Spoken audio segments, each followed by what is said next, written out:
원가, 공급가, 판매가가 중요합니다. 이 세 개가 있어야 실제 내가 먹는이라고 표현하면 좀 그렇고, 실제 내가 가지는 돈, 그 말이 그 말이죠. 어쨌든 마진, 요거를 이제 하려면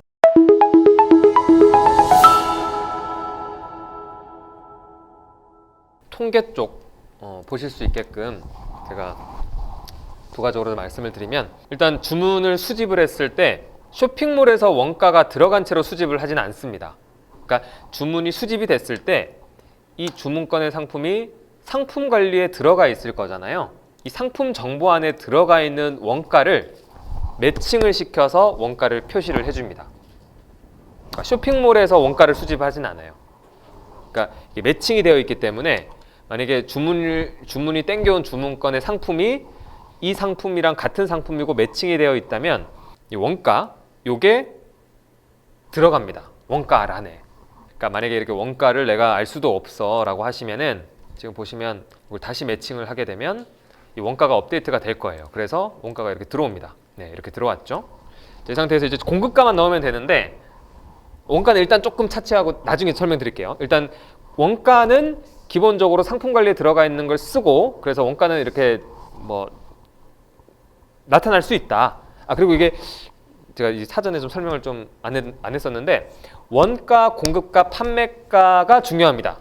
이 세 개가 있어야 실제 내가 먹는이라고 표현하면 좀 그렇고, 실제 내가 가지는 돈, 그 말이 그 말이죠. 어쨌든 마진, 요거를 이제 하려면 이제 원가, 공급가, 판매가가 들어가야 되는데, 이 통계조회 쪽을 보시면 일별 통계, 월별 통계 이렇게 있어요. 그래서 여기 보시면 검색을 했을 때 이제 실매출액이 이렇게 나오게 되겠죠.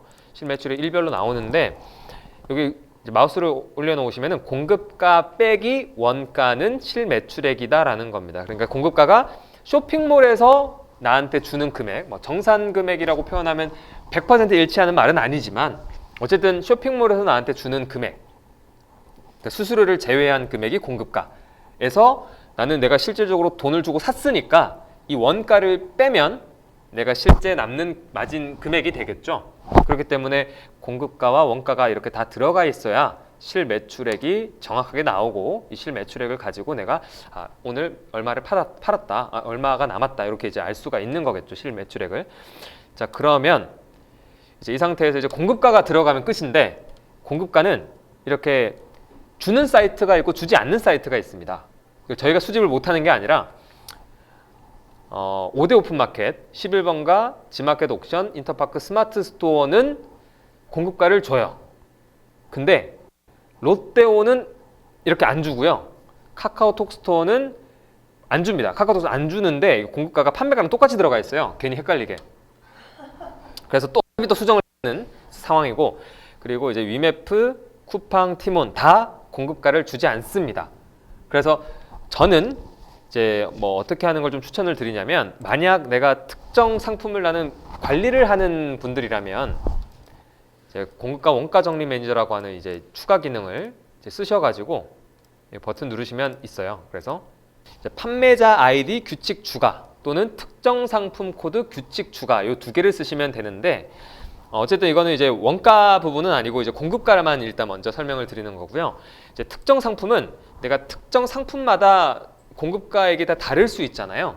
그래서 그거를 내가 상품 코드에 따라서 판매 수수료율을 먹이는 방법, 나는 이제 배송비라든지 판매가 이런 이제 수량에 따라서 좀 수식으로 좀 더 디테일하게 이제 공급가액을 넣고 싶다라고 하시는 분들은 수식으로 넣으시면 되고요. 간단하게 하고 싶으신 분들은 판매 수수료로 이렇게 작업을 하시면 됩니다. 그래서 상품 코드를 막 이렇게 집어 넣으시고 복사 붙여넣기 하셔가지고 넣으시겠죠. 이제 상품 코드라고 하는 거는 쇼핑몰 상품 코드를 뜻합니다. 그래서 이제 사이트는 이제 요 5개는 해당이 크게 안 되겠죠. 옥션, 롯데온, 쿠팡, 카카오톡 스토어 이런 것만 해당이 될 거고요.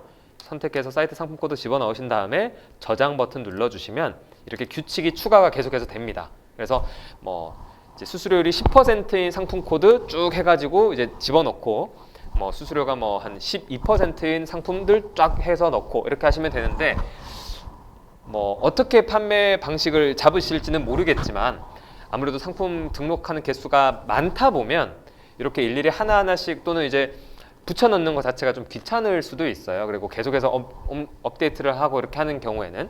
그래서 저는 그냥 각 쇼핑몰별로 어차피 카테고리를 저는 사실 갖게 합니다. 원래 그렇게 하면 안 되는데 뭐 기타 자파록은 다 넣어요. 저는 여기 쇼핑몰에서 이거 관계자분이 보면 안 좋아하겠죠.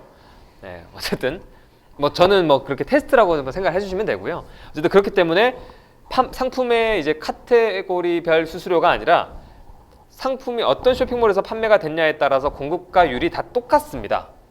그래서 저는 롯데온에서 발생된 주문건은 공급가액이 판매가의 10.91%가 차감이 돼요. 그러니까 한 만원짜리 팔면은 한 9천도 채 안 돼서 한 8,900원 정도 들어온다고 생각하시면 되는 거죠. 자, 그렇기 때문에 쇼핑몰별로, 즉 판매자 아이디 규칙 추가를 저는 씁니다. 그래서 각 쇼핑몰별로 판매 수수료율을 넣어서 이렇게 내가 자동으로 공급가액이 들어오지 않는 롯데온, 쿠팡, 톡스토어, 위메프 2.0, 티모는 미리 공급가액 수수료율을 집어넣어 놓고, 만약에 롯데온이라고 하면은 롯데온이니까 그냥 지금 적용 버튼만 눌러주시면 실제 내가 정산받는 금액이 이렇게 들어가요. 19,155원이라고. 그리고 카카오톡 스토어 같은 경우에는 공급가액이 이미 들어가 있기 때문에 현재 공급가 원가가 0인 주문만 적용 버튼을 체크를 해제를 하시고 적용 버튼 눌러주시면 바뀝니다. 카카오톡 스토어도 들어가 있죠. 이런 식으로 해서 사용을 하고, 위메프 2.0이나 티몬이나 쿠팡 같은 경우에는 이제 카테고리별 수수료율이 좀 다르다 보니까 이럴 때는 이제 어쩔 수 없이 저는 이제 여기 등록할 때는 다 카테고리를 조금 맞춰서 등록을 했어요. 그래서 상품을 직접 찾아서 실제 이 상품의 카테고리가 수수료율이 얼마인지를 확인한 다음에 이제 공급가에다가 저는 넣습니다. 이게 워낙 티몬이 제일 저는 수수료율이 비싸더라고요. 17%까지도 올라가기 때문에, 특히 막 이제 그런 걸 좀 지양을 하려고 일부러 그렇게 한지는 모르겠지만 뭐 기타 자파, 뭐 기타 뭐 이런 식으로 집어넣으면 그 카테고리가 제일 수수료율이 세요. 그래서 이제 저는 좀 많이 팀원한테 뜯기는 편인데, 어쨌든 그렇게 해서 좀 약간 평균 어떤 그 수수료율로 전 집어넣습니다. 집어넣거나 아니면 정확하게 좀 디테일하게 보고 싶다 그러면은 수수료를 맞춰서 집어넣고 적용 버튼 눌러줍니다. 그러면은 이런 형태로 해서 들어가겠죠. 이렇게 들어가면 이제 통계 쪽에서 디테일하게 이렇게 실매출액과 뭐 이런 거 다 보실 수가 있습니다. 원가는 만약에 그 상품 관리 쪽에 상품이 들어가 있지 않은 상태다라고 하면 그때는 사이트 상품 코드별로 원가를 입력을 해주셔야 합니다. 입력하는 방법은 원가 규칙 추가 버튼 눌러서, 이거 일일이 하나하나씩 추가 버튼 눌러가지고 이거 할 일이 없잖아요. 너무 이거 노가다니까. 보통 이제 엑셀을 원가 정리 규칙 매니저 요거를 이제 파일을 열어보시면 보통 이 같은 경우에는 뭐 그렇게 하겠죠. 뭐 특정 이제 어드민 그 판매 페이지 들어가서 내가 등록되어 있는 이제 상품들을 엑셀로 다운로드 받으신 다음에 그 원가 행위 있죠. 그걸 쭉 이제 복사하셔서 이렇게 입력을 하시면 가능한 거죠. 왜냐하면 사이트 상품 코드를 기준으로 하는 거기 때문에. 그래서 사이트 상품 코드 넣고 거기에 맞는 원가 집어넣고 그런 다음에 저장하시고 업로드 하시면 돼요. 그리고 이 추가 기능의 이 공급가 원가 정리 매니저 이 기능은 부가 서비스라서 만약에 이 기능을 사용하고 싶으시면 이제 월 5만 원의 추가 이용료가 발생을 하는데요. 통계조회 쪽까지 요거는 뭐 크게 설명드리지 않아도 쉽게 월별로 보실 수가 있고, 판매처별로도 얼마나 지금 판매가 잘 되고 있는지, 어떤 쇼핑몰이 많이 판매가 되고 있는지 이런 걸 확인하실 수가 있는 이제 창이다라고 보시면 되겠습니다. 이것도 같이 활용하시는 게 굉장히 이제 편하실 거예요. 문의 쪽은 간단합니다. 가져오게 하신 다음에 아예 안 하시는 것보다는 하셔야겠죠. 이거 괜히 일일이 어드민에 들어가서 문의 답변 처리하시는 게 굉장히 번거로우실 테니까 가져오기 버튼 눌러주시면, 자, 문의 쪽에서 가져오기 하시게 되면 이게 신규라고 해서 이제 들어오게 될 거고요. 지금 다 문의 처리를 해서 다 신규는 없지만 신규 이제 문의건이 들어와 있으면 여기에서 이제 문의 내용이 나와 있고요. 이제 답변을 우측에서 작성을 하시고 답변 완료 눌러주신 다음에 이것도 마찬가지로 답변 완료까지는 솔루션에서만 저장이 된 거고요.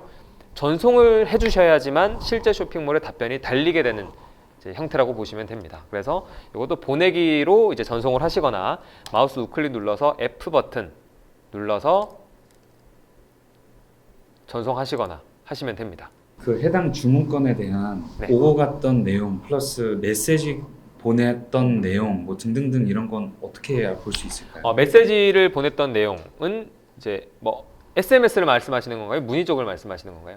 네, 그러니까 저는 하나의 주문에 대해서 네. 오고 갔던 모든 CS 내용을 어디서 한눈에 볼 수 있는지. 하나의 주문에 나왔던 CS 내용은 여기 주문 관리에 보시면 주문건에 이 기록이 있어요. 주문 CS 기록.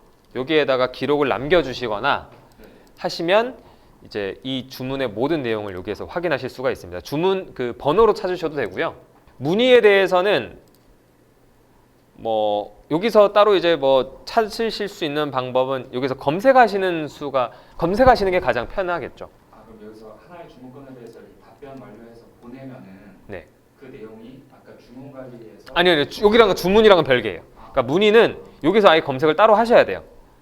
해당 그 상품에 대해서 뭐 그러니까 문의에 대해서 어떻게 처리를 했다라는 거라든지 뭐 이런 것들은 뭐 여기서 메시지 전송하고 받은 내용도 메시지는 여기 이제 주문 쪽에서 하시게 되겠죠. 자, 그러면 이제 SMS로 여기서 문자를 보내고 여기서는 바로 확인은 불가능하고요. 여기 마이 페이지, 그러니까 홈에서 마이 페이지를 들어가게 되면 좌측 하단에 SMS 발송 내역이 있습니다. 여기 눌러주시게 되면 내가 문자 보낸 내역을 여기서 확인하실 수가 있어요. 그래서 여기서 EMP 교육은 마치도록 하고요. 혹시 질문 있으시면 질문하시면 됩니다. 없으시면 마치도록 하겠습니다. 고생하셨습니다. 네.